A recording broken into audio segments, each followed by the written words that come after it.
अंग्रेजी में आप सुनने को क्या कहते हो? जीरो। विषय मिला था जीरो। आप सोच लो, अगर माइक पर कोई आ जाए, भारी सभा हो, वहां पर किसी को कह दिया जाए कि आप जीरो पर बोलिए, कितनी बड़ी बात होगी, कितनी मेहनत की बात होगी।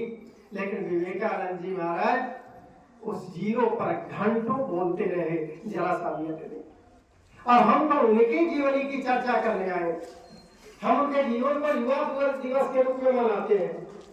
आप सभी जवान बनो, अपने आप को बच्चा मत समझो। अरे बच्चा तो रहना है ना, लेकिन बच्चा रहने के बाद भी एक हौसला होना चाहिए। जो जवानों के बीच हौसला होता है, हम सम्मान के लिए, देश की रक्षा के लिए, लोगों की रक्षा के लिए कुछ कर बैठेंगे, वो जज्बा होना चाहिए आप में। विवेकानंद जी के जन्म से सबसे बड़ी बात विवेकानंद ने कहा था, प्रतिष्ठा जागृता वराम नियोगिता। उठो, बैठ करके मतलब उठो, जागो और तब तक कर्म की ओर आगे बढ़ते रहो जब तक कि तुम अंतिम लक्ष्य को प्राप्त नहीं करते हो। हम उस विवेकानंद जी की आज जयंती मना रहे हैं। विवेकानंद जी के जीवन से आप समझोगे ना तो अपने आप में लगेगा कि हममें एक ताकत चली आ रही है।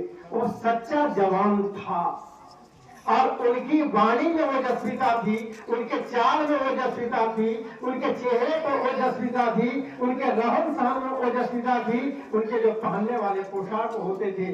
जब आदरणीय उदय सर ने अभी बताया है, जब विदेश में गए थे तो लगभग इसी पोशाक में गए थे।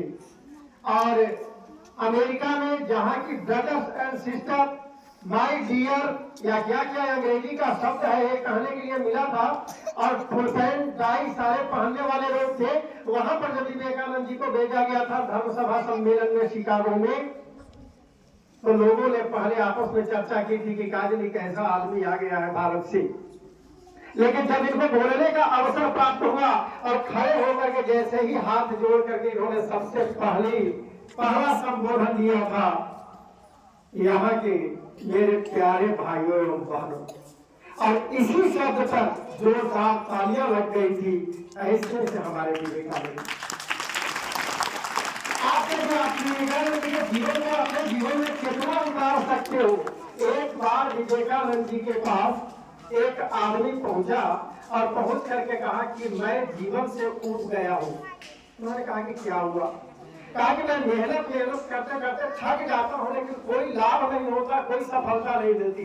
उन्होंने कहा कि घबराओ नहीं, एक काम मेरा कर दो। कहा कि क्या? एक जो सामने में कुत्ता है ना, जिसके